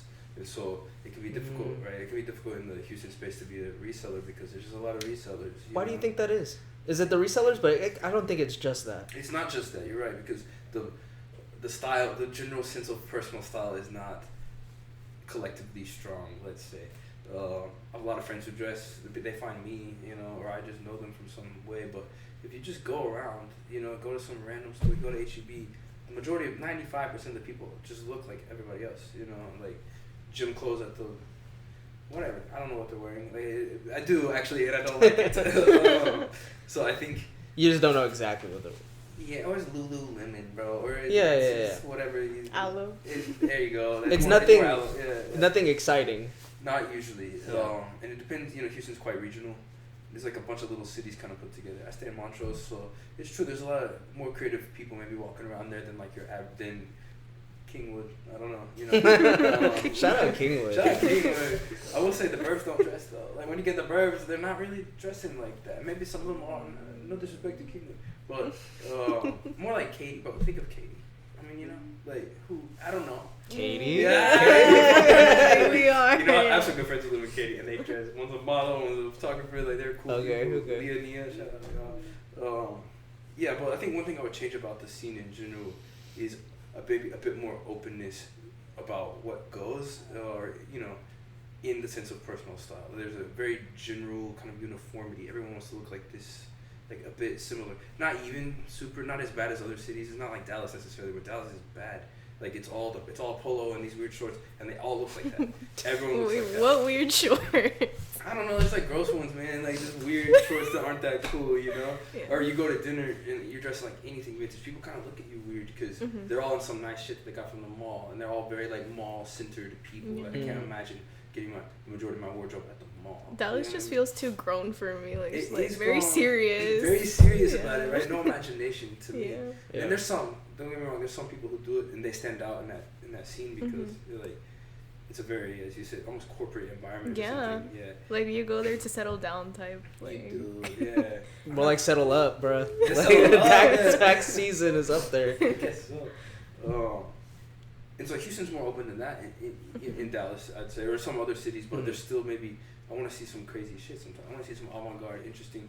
Go to LA sometime, or go to New York sometime, or go to Tokyo, or Paris, whatever. You see the street style, the stuff that they are just wearing in the street, generally every day, is a bit stronger than what we're doing here. And I Inspired. Yes, I would love to push that envelope. I really think I tried to do that anyway. I want to give people simple essentials that they love and wear with integrity, you know, like it's cotton or it's linen, like no plastic shit.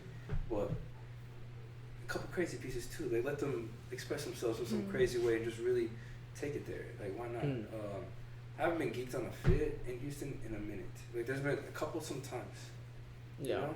But I wish I saw that more. I wish I saw people really just going crazy, putting that shit on, as we say. And it would be more fun as a reseller or just a seller. You know, I don't think of myself as a reseller so much, but just like a, brand of providing people their clothing and accessories and things. It's like, let's do something crazy, you know. I think Houston could push the envelope a little bit more. Yeah. Yeah, because I mean, we've talked about it a lot that. There's a general population that doesn't want to push the envelope. They don't want to get out their comfort zone. True. And we might think that, if everyone pushed the envelope like 1%, we'd be a little swaggier. But do you think it's that, or do you think it requires those who are like in the know and in the swag, they've got to push it up another level? That, I think. Yeah. B, if you will. Yeah. B. Okay. Kind of like earlier. I forgot what they had asked me. Like, do you guide them, or do you go with the trend? Does that make sense? And I was like, honestly, a little of both. Yeah, I think those tastemakers or the people who are great at what they do have to be the one to carry the weight of it. It would be like, I know this piece is crazy, but you should just put it on. Like, just try that on, and then let it go. You know? Yeah. Because as someone with taste or some creative vision or whatever, you do see things ahead of time. I don't know why, but I just have like the vision of, I know you should wear it already. You know, and tend to be ahead of that, and I don't mean to be. It's like, oh shit, everyone caught on to that thing now, but like that was cool to me at this time for this reason, you know. And so there always is that element of pushing it a bit, being a little un poco más allá, as I say. I don't know how to say it in English, right? Yeah. How do you say that in English? Beyond, if yeah, you will. I don't yeah. know. Un poco más allá, mejor dicho. Yeah. You know what I mean though? Like to let them see some vision of something they haven't really seen before, maybe in some way, and then be like, it's okay that I'm a little more experimental, or I would maybe never wear this, or something like that, you know? Yeah. Yeah, just help push the word is shift the Overton window, as they say, like, which is the Overton window being the way that people generally see things. Like, everyone kind of agrees on that's within the window, and you shift that window a bit. I think I did that with the setup. People I see all these hanging shit, like the hanging floating table and the chains and all this weird, like, bro, what is that? And it shifted the Overton window. Do you know what I mean? Now they're like, oh shit, I should really, like, maybe that could, same thing with, but in the style though. Yeah. Okay. For sure. I mean, there definitely could be a lot more wild fits. I would say, this is my personal theory, is that it's just not walkable. I mean, you say people in the burbs aren't dressing. A lot of people from the burbs, and then they come to the city and dress. That's true. But we don't see them in the burbs. Do they dress in the burbs? I don't know. I don't go, you know. They don't there, you know what I mean? Exactly. They come to the city to That's dress. what I'd love to change. Like that a bit, you know, that uniformity that I'm talking about. Because in the burbs they want to look the same as, and they're at the, where do these people go? I don't know. You know, Starbucks and people, I don't know where, you know, where they are, but. There's nowhere to be. Exactly. You're right though. A lot of my, forgive me on the burbs comment. A lot of people come from the burbs, but they come to the city and find me, and we connect on the thing, we do the shoot or whatever it is. Yeah, you're right about that. Yeah, okay. For sure. So like walkability then you think is also that's always been my thing. The heat, bro, it's hot. I'm a little sick of that excuse. I'm not gonna lie. in 115 though, in 115 degrees in July, are you really putting that shit on? That's different though. Yeah, are you really putting that shit on? It's been 60 degrees like the past month or so. Yeah, I've been dressed. This is the best season of Houston. It's like all winter. People are like, it's cold. I'm like, dog, it's 50 degrees, number one. And like, put a jacket on. You finally can, you know, like you can wear it. That's what I'm saying. I have not seen like you said, I haven't seen a fit that I was gawking at in a minute. And it's like, now's your opportunity. You can layer now. Hell yeah. At the very least, you could put like a light jacket on top of a sweater. I don't know. It's prime time. It's prime time for dressing in Houston right now. You're right. But so that's why I say like I don't like that excuse, because there are like windows. And they're small. They're still not doing it. You're saying. Yeah. Small, but for sure. Yeah, the walkability is a difficult aspect too, because it's a huge city, and you know it's difficult to not have to drive. Like basically everywhere you go, you know, everyone's just in vehicles all the time. And if we had some cool, interesting walkability or some walking trails, but you know, it's not the same. You don't transport yourself in that way, so it's hard to get that street style. It's hard to see if you're on the metro and where, like, I don't know, Paris, for example, or the subway in New York. Like y'all are all, you have to take be that fitted. you see what they're wearing, right? Yeah. I'm not maybe see what you're wearing. You're getting your own car from your place, and you go to your job or you do the thing, and it's, you know what I mean. I don't interact as much with that like street style, because everyone. You're right, it's not walkable, so people just in their cars and whatever they want to wear, and like, you know, it has to part of it. I was at a zine fest, and what is it? I had like a zine on like a freeways are racist or whatever, and then I go, oh, why are you like interested about like the fashion part? I was just asking, and she goes, well, I want to be more into fashion, but I feel like I can't because I'm gonna be in my car like the whole time I go out, and then I'm gonna just go to my destination, and no one's really gonna see me, and I'm like that's 100% valid. It is valid. However, I'll say, she needs to see her. Like that girl needs to see herself, right? And then and dress for herself. And then when she does step out to, let's say it's a Starbucks, I don't know, or what, some basic spot or whatever, maybe you know, she's gonna. Who cares? Like, starting to fit. Who gives a damn? Even if you're just in your car. I think to me it's much more personal about self-expression. I don't give a fuck what they are seeing out there. It's just like what I want to wear right now. So I feel like I would challenge her maybe to change her perception of how she dresses or how she sees her sense of personal style, or like quote unquote get into fashion. Like I get that, but also if you just dress yourself cool with crazy pieces that fit you and you love, it's gonna elevate your spirit and your soul, and you'll just feel so like alive and confident and like beaming, you know, because you love what it is that you're fucking wearing. Like, I got these pants from my bro, I got this one, and got the Miu Miu's on, or whatever she's wearing that she just loves, and it's like I would want to see her do that. You know, it's a journey, not a destination, as they say, like a trickle, if you will. Well, who cares? Let me, baby girl, dress in your car. Let me see you dressed in the car. Bro. You know what I mean? Yeah, it's like there's so many barriers I think people give themselves with fashion, and including myself. You know, I want to get into some like menswear, and then I use my waist as an excuse. You know, but that's just a lot of mental gymnastics to be like, oh, I'm gonna start dressing. Are you 36? Yeah. Yeah. 36, 38. Okay, yeah, me too. 36, 38. Okay. And you know, it is hard for us. Wait, did you guess that, or did you? I already knew. Yeah, you could that. Yeah. Okay. I mean, we told him. It's like, no. It's part of what I do, you know? Yeah. I can see. I get it. You Nardward the fuck out of me. I get you right that number for sure. Yeah. Pokemon's random shit. Yeah. Okay. I had this pop up once. I said, "Do you have XL, 2XL, 36, 38?" He goes, "No, I don't carry big sizes." Oh.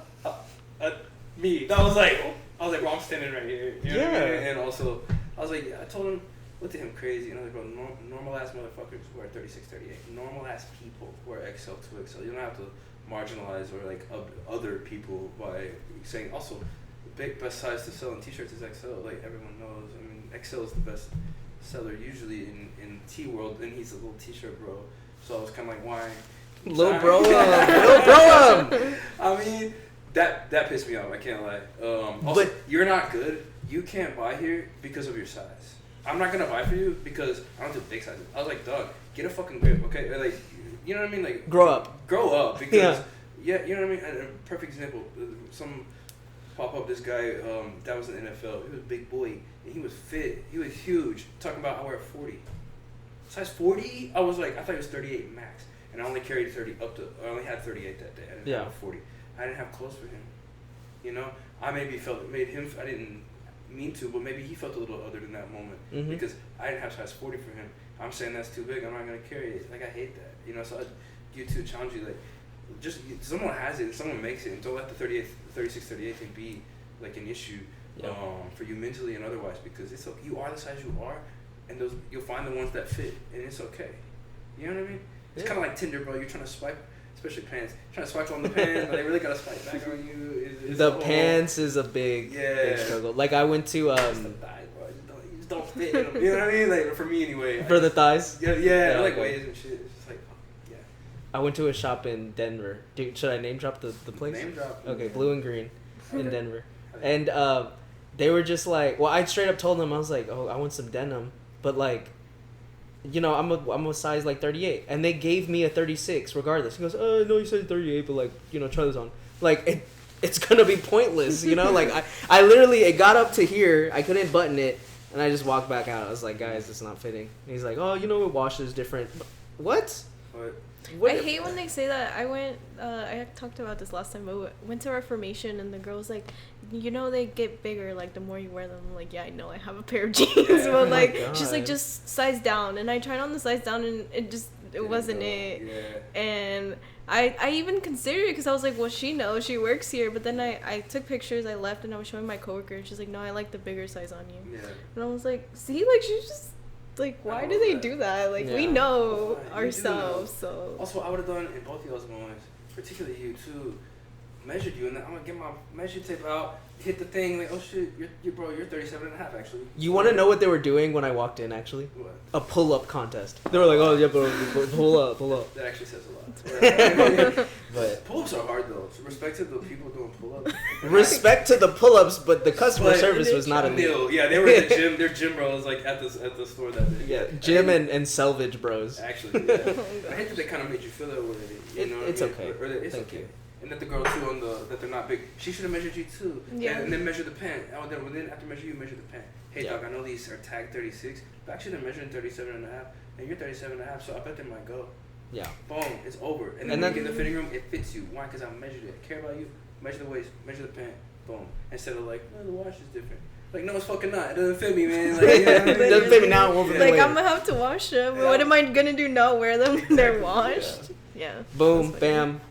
We'll take a break right there. Thank you. All right, guys. So we're back for part 3, and now it's only David And Jackie. All right. So and Dustin. oh my bad. I forgot. I thought we were introducing ourselves.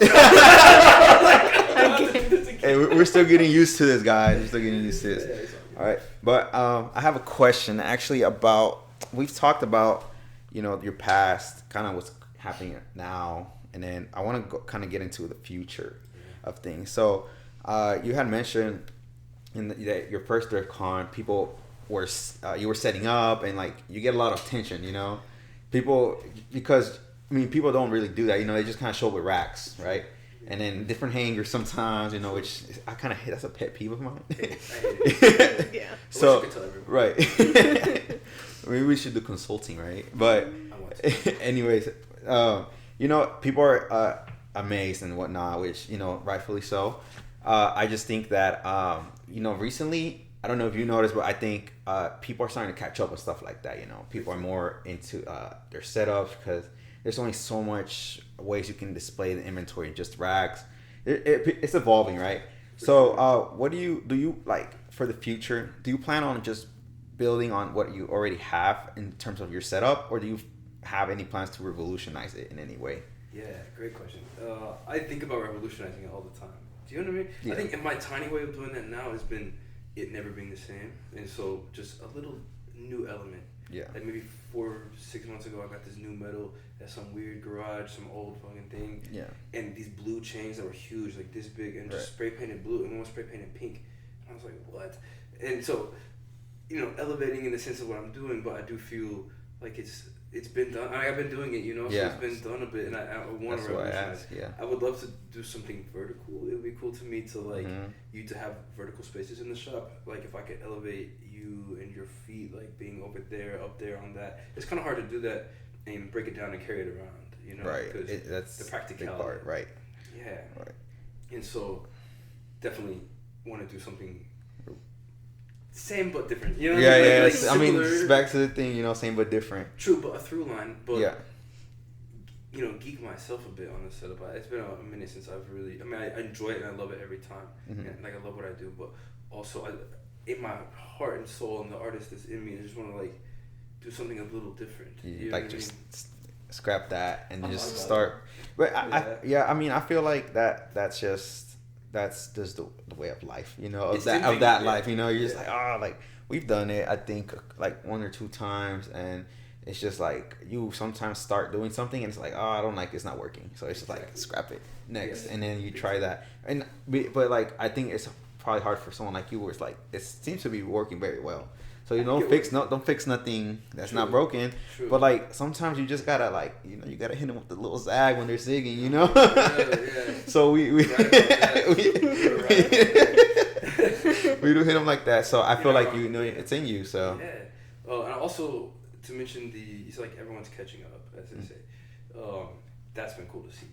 These kids just create these crazy things. That's cool. It's been wild, and I always have to talk to them because I'm like, man, you built this? Like, what? Like, that's cool. A lot of at thrift cons you'll see them because you travel to these cities and these other people travel to the cities, and you know they kind of bringing excellence. Yeah. Cool. A lot of dads will help them out, which I shout out dad for like helping them out with them. Dads over there building these metal things. And you didn't see that before. You did not see that before. I think it's because when I was trying to do this, like, there's nothing you can show them like this is real, you know. It's just like you're just like, I swear these shoes sell for much more than what I paid that. You know, you can't really like show him because these events weren't happening. And now like I seen, you know, Frankie Striking Vintage, you know, his dad helps him around, and like it's so cool to see that like they're like there's something you can show them now. Like you can get on YouTube and show people selling stuff, and like I think that's what that generation needed for it to co-sign it. And then like you said, you just go around and you see all these younger kids building and stuff and kind of expressing themselves however they can and racing the bottom line, which is what is going to push everything forward. For sure. Racing it, and that's so cool, and just kind of try to bring it back here too. Like a general elevation, I would say. Yeah. It's like people care more. A lot of them. I'm a very humble man. You know what I mean? But a lot of these people, man, like sometimes you just gotta like shout out you for, because I hadn't thought about the aesthetic of the design of the space. Even before. The thought process. Yeah. Just down to the thought process.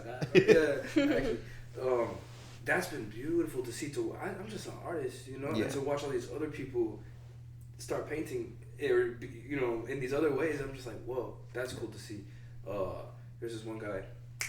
His name is Feed, whatever. He built his own rack one time. We were in College Station, some random thing, and he had built it with a shelf on top. It was hanging, but had a shelf, and I was like, dog, what? Like, I had never geeked me. I was like, I've never seen that before. Like, holy shit, he's like, yeah, bro, just finished it last night. Like, it ended up breaking a bit, but that's real too. Mine broke too before, you know. To watch that go on over there, for him to think about the creative spot, you know, creative vision, I guess, and to execute that just for the setup and the look and the aesthetic of it, that was cool to see. And so, you're right, people are kind of catching up, but that's a welcome thing to me because it's like, let's just all be great. Like, let's all just have sexy dudes that sell hell shit. And when you go out to LA too, they do it too, you know? It's like out there in these bigger markets, if you will. Right, more money in there. You have to be a little different and to be a special extra something to kind of attract those Madison Beer tides to the space, you know, it's real. And you feel that competition, right? You're in that field. It's just, it's kind of like the crowd is just different. The crowd is different. Yeah, so I feel they're a little vulture-y in a way. The resellers there, because also the prices are ridiculous, and so I'm at 150. To me, that's fair. Homie's gonna resell it for 300 to some stylist guy, and so it was very much like, what exact pieces do you have that I can. You know, and not everyone's coming up all the time on you there, but it does feel like that. I did Silver Lake for maybe 7 weeks in a row, 6-7 weeks in a row, and so in the end I felt like I need more pieces.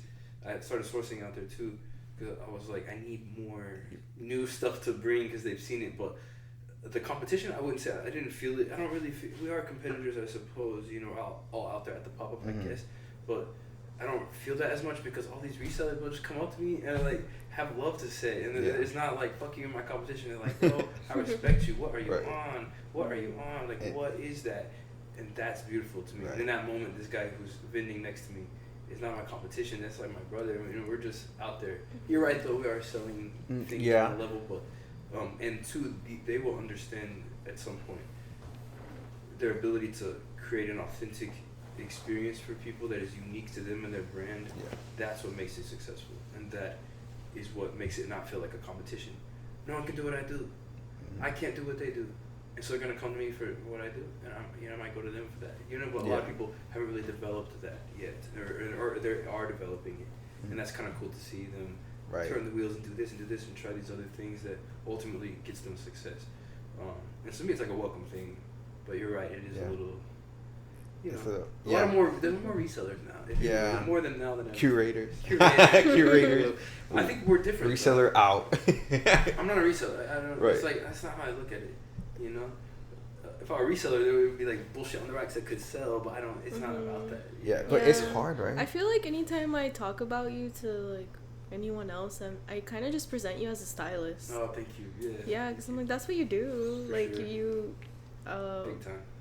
To some aspect are like reselling or whatever, but like I don't know, I think it's deeper than that because you put so much thought into everything that you do, like he was saying, like down to just like when you're planning stuff, but also like we've been to your studio and like done like private styling appointments with him, and so like it's just always been like this crazy thing where like the first time I went, he had like a little sticker with our names on it, and it was just like the little things were just like super detailed, super thoughtful, and just like it's not just a reseller. Like, thank you. Yeah, and you know that rack where it said Jackie, and then when I said David, bro, those little pieces were for y'all. Like I thought of you. There's some polo on it. Yeah, I I remember. you know what I mean? Yeah, because I know you. I know what you want. Right. It's like I think you came from before the Japan trip, right? Yeah. So the premise of it was like, okay, we're going to Tokyo. We are the sizes we are, and we need what we want. The colorways that you like, I already kind of know. And so, Jackie, you too. Like, I was like, these pants are. You remember the black those pants cleaned the streets of Tokyo. I was like, Jackie needs to wear these in Tokyo. I don't care who's coming before. I don't care. Like, I'm saving this pants for you that day. At least to just try on. I mean, if they don't fit you, not for you. But I do take it so seriously and personal on that level that I'm sure you appreciated that. Like, I'm sure you were like, damn, I really thank did, you. yeah. But for me, I was like, damn, thank you for trusting me. Thank you for coming to me because I want to get you right for your Tokyo trip. Hell yeah. And the orange hoodie. Right. Quick Yeah. design. Right. Everyone wants that hoodie. Yeah, if you sell it, sell it back to me. I don't have a lot of orange, man. And like, right.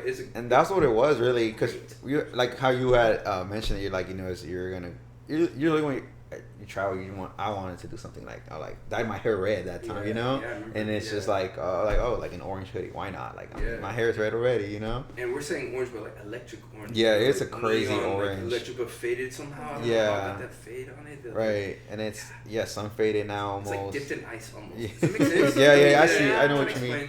Right. Yeah, it's like it's a fancy. Yeah, it kind of reminds me. Yeah, it's fantastic. And it just remembering that, like, it feel like it always felt that way. Like, even when I first, like, my first item that I bought from you, we were just talking about it. We went to, I don't even remember where it was. Yeah, I was trying to think what it was. It was What like event? in a garage. It was a garage, and outside there was things too. Okay. Like And a warehouse ish. We've talked about this before too, because he said that there was like a Japanese client trying to buy something from you. Yeah, Okay. some obviously military stuff. Yeah, They love the military stuff. They do. So I remember it was like we were just there, and I was just looking, and I think we had looked at first, and then we kind of left, and then we came back. There's some lady, it was some guy, and he was looking. I forgot what it was, like some military jacket. I remember that much. Olive green, obviously.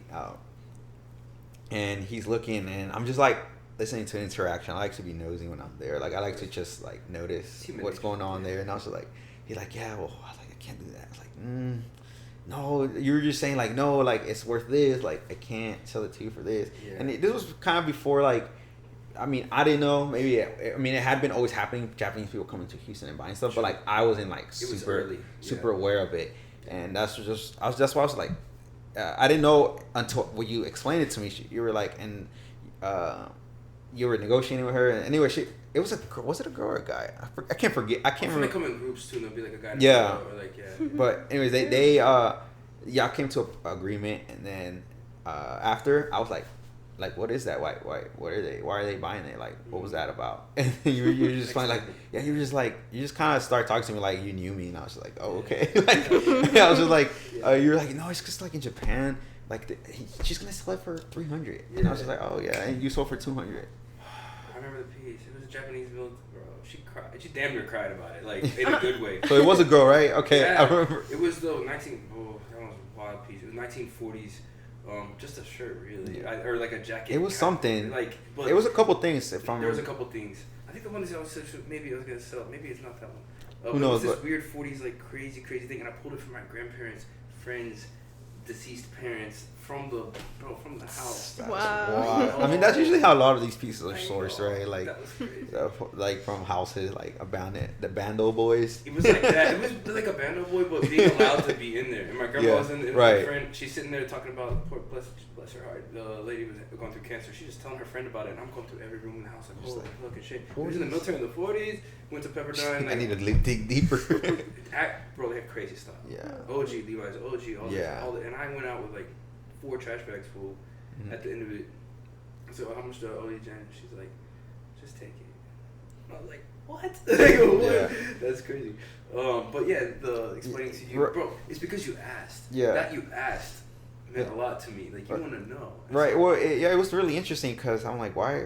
Like, I was just like, why is there like a Japanese person here, looking for this stuff? mm-hmm. And I mean, that just opened a whole can of worms. Japan, bro. Yeah, like it was just like that. That was just like, what? Like, okay, like I knew like my fandom for Japan it came from shoes and like streetwear, and then like going there, what really it was like their passion for it, not because they passionate about everything, like they're making a matcha and it's like, they're like weighing everything. I'm just like, oh, okay, just give it. But it's just like they also are particular people. Like, it's not just any military jacket they want. They want that one, and for a reason, and so that they are very sensitive to the market of things and kind of they drive it, which I think it should be the other way around. Like they kind of like they got a super head start in all of that, so they're buying. They bought up a lot of inventory, and just because of that reason, because of how ahead they were, I think that they kind of are holding the market. But I think it's starting to, like, Americans are trying to want that, like, those military pieces back, Yeah. That's what it feels like. I read this article about this. They have an obsession. There's a general Japanese obsession with American culture. And it happened right when they were kind of sort of closed off society for a while. If you think about it, like an island out there, and the government was just independent more, and kind of in the early 20th century, they started to open up a bit, and they're like, holy shit, America's so cool. Like, they have crazy stuff, and they just really, this is like intense fascination. Right. And it's then a book? Became later, I forgot. Yeah, I mean, Torah. Ramban Book Club. Yeah. Just as a little commercial, Ramban Book Club, March 25th. Hopefully this is out before. We're going to read Torah together. Hell yeah. There you go. Let me see. You said 25th? 25th, March 25th. Where At Tadam Ash Building. There we go. In the Heights. Tadaima. In the Heights. Yeah, come through, guys. Come through, support Ramban. Don't worry about it. Yeah. Right here, you're listening. But all our New York listeners, right? Shout out to Tokyo listeners. Yeah, there we go. Actually, this article's talking about how that fascination with American culture made them start to buy vintage clothes. They own Japanese people own about 80 to 90% of like the vintage that's out there. Something decided this article said. Right. Yeah. I was like, damn. I don't know how they even come with that number. I don't know either. How do you even know? Right. But then it explained a bit. You have Japanese clients. I mean, you know how they are. They do have this like they have to have that piece. And it's an obsession with this sort of that's deep. And cultural to them, particularly on those old military pieces, the 40s, 50s rare ones that they're like I just have to have it, and I get it, but it does go really deep. Yeah. It's just very interesting to me, like when we went and like everywhere, the vintage stores were just like American flags and like America like everywhere, and I'm like, I came here to escape that, no? It's like a but then it reminded me of like when I go to Mexico and I'm like, oh my god, I love it here. Yes. And it's just like it just makes sense. Like we're kind of unfamiliar and just like it's intriguing, different, whatever it is, and like it's foreign to them. Yeah. Right. Even though it's our experience. Yeah. It's like niching. Like, oh my God, America. Yeah. And also with their taste level involved, they pull great stuff. So it's not just that it's American. Yeah, it's like. Yeah, they're deep in those trenches. They are, and they're trendsetter on the way. I mean, I've seen my Japanese contests on my face. They're the ones I probably take the photos of the most at the pop-ups. Yeah. They be putting that shit on, bro. And this crazy dress once. This guy with like long hair, like just flat to the, and he was skinny, and he bought this weird. I mean, it's a dress, really, but he's wearing it like a tunic or something, or like a long. I don't know. It fit him like nuts, and he bought it, and it was crazy. So they'll be a little avant-garde and daring with things, and their layering you saw is very interesting, and so it's cool. They're like one of those cool clients that you enjoy selling to because they pull interesting things. Right. If the Japanese are buying from you, got your left hand like, oh, yeah, isn't it? I mean, yeah. It's kind of like thank you for seeing that, because maybe all these Americans hadn't really seen it. Because yeah, I mean they appreciate. I'm sure they see it the same way. Like being out there, it's just like you. We kind of get we would get the same like treatment like if we were at your studio almost, Sure. Yeah, it's very personal. Just obviously the cultural differences, but it's still very it was the same thing. Yeah. And I think I like that out there, and I like that what I learned from all that Japan trip at least was that I think that Houston as a city, we could be the same. We are the same in like ways like what you're doing and other people are.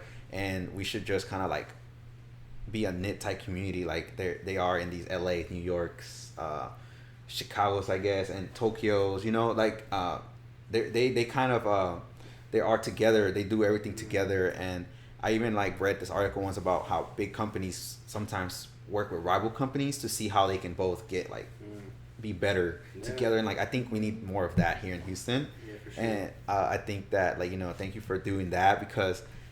We just don't see a lot of that, and I don't know what you can attribute to. Like earlier, talking about the walkability of it, what it is that we can. But I just kind of calling out to everybody to just like work together. Like there's enough money for everybody if that's what it matters to you the most. But like I think if you care about your craft first, all of that just comes. Like it will just come to you. It's the craft first that gets you paid because. It costs a lot to do this too. Mm-hmm. It's not, right. I mean? Yeah. No. It's in this past year, maybe it's a bit harder for some of my reseller friends in Houston. I'd say. But also the rival bit. Like to me, who is that? Can you name my rival? I haven't met him. I don't know who that is because it's like that's just. I mean, honestly, though, we could all just be cool. Right. Like, everyone should just be cool, especially if you're on your craft and you're on your wave. Rick Owen has this interesting interview about that. He's just like, bro, literally ignore first he's like, shut the fuck up. Ignore everyone and just work. You're like, do you, and then you figure out what's working, and you figure out what's not working, and you take that away, and then you focus on the what's working bit. You just go into that, and I feel like that's where I am, just in that the thing that was what's working. So I don't see these other people as competition. Although we're both selling clothes at the same spot, but like, especially y'all too, like y'all are on your own little thing that you're doing that is different and it's interesting, and it's like it represents you, and so. Yeah, I guess we're selling at the same event, but it's not competition. Yeah. I do think in Houston though there is that general view. All these vendors here are my competition, and we have to do better than them. It's like it's not about that. Yeah, and you feel that while they're talking to them, right? While you're talking to people sometimes. Yeah, definitely. Like a bit of a come up nature, if you will, and kind of they want to buy that cheaper and sell it or whatever. Right. That is part of. I think I don't even think that's bad. I think it's just because like that's just gonna happen, Also, people have different clients and stuff. Yeah, right. Please. I call it let it go. Just let it go. I mean, let it go. Yeah, well, I mean, Yeah. just like on a previous episode, it was like Danny talking about how like there's just enough clothes out there for everybody, and there's enough clothes gonna come in. Although I do see like I don't know, cause do you have like grail pieces that you're like, okay, I'm never selling this, or like something that you're looking forward to find or get, or like how do you go on, like what is that for you? What is that for you? That 40s military jacket I mentioned earlier, that is a grail piece. It's something about the buttons, and my friend explained it to me. That's very utilitarian. It has like 13 stars where it always only had 6 stars, so it maybe was like it is a military piece, but it was like a specific version of a certain mechanic that only in the 40s. And bro, it fits me like a glove, like the best. I put it on in the mirror. I was at my home spot in Austin. I was like, like, God, this is good. He wanted a lot of money for it. Right. It was my birthday weekend. But I bought it for myself. You bought it? Yeah. Oh, okay. And his brother kept telling him, like, bro, don't sell that piece. Yeah. Do not sell that piece. And he ended up selling it to me. And the number was, like, higher. But, you know, people would pay stupid money for, you know, for nothing. So, like, that's one of those crazy archive pieces that I love, and I just keep. And I'm always looking forward to getting new ones of those. Yeah. Lately, some Jabal, I want some more Jabal black pants. Like, am I Yeah. wrong for that? Like, you know what I mean? I just Right. More. And sometimes not even like I think with vintage it's not even about the money. Sometimes it's about like finding it. It's the piece. Like finding it, cause like you know, like you sold me some polo like cargo pants, you know, and it's just like they were. It wasn't expensive, I would think, Fair, but like, it was fair price. But like when am I gonna see them again? You know, when am I gonna find that good of a it'd be fake pant? hard. You know. Yeah, for sure. So, yeah, I mean, I think we can end it on just that we need to bring the community together and help each other out. And I'd like to thank Dustin. Dustin, sorry, think our previous guest, right? It's actually Justin. Justin. No, it's Dustin, guys. It's Dustin D. Right? We were at breakfast this sorry, quick. No, breakfast this morning and the table was like dedo. I was like, okay. But yeah, thank you for coming. Thank you for what you're doing. Just keep going. I thank you for that. urge people to go and check out his page. You don't have to buy from him, but you probably will. Just because of like the energy he gives off sometime when you're at events. It's very very friendly, very personable, and he's a good guy. I mean, you heard it here. Got into a lot of his early life, so now it's just the Lord. So now you gotta buy from him. Not even started off like you don't have to, but you have to. Right? I appreciate that. I would say if you reach out, tell me what you're looking for. Right. That'd be a great way to start. It's about you. Or just giving him your sizes sometimes. Yeah. It's just all he needs to cook. Throw me the size. I got you. And It's over. Right. It's over. Or he's just gonna guess it for you. You're right. Yeah. Anything And lastly, you too, I want want to encourage everyone out there to to just get on their creative game. It's not about what anyone else is doing. Do not look at them. In fact, actively ignore them. Just do your own thing to the nth degree. And when you're out there doing that thing that's you, everyone's gonna be like, "Damn, what are you on?" Because you're doing the thing that's so close and personal to you. Yeah. That is hard. It's not easy, But that is what it takes. And then maybe the community will come together as we're all just these crazy creatives doing these weird things that damn, I love what they're doing, And Houston kind of comes up as this crazy creative hub. You know what I mean? There you go. We're headed there slowly but surely. Yeah. Yeah. All right, guys. Thank y'all too. Y'all have a good night, evening, whatever. See you next time. Yeah, there you go.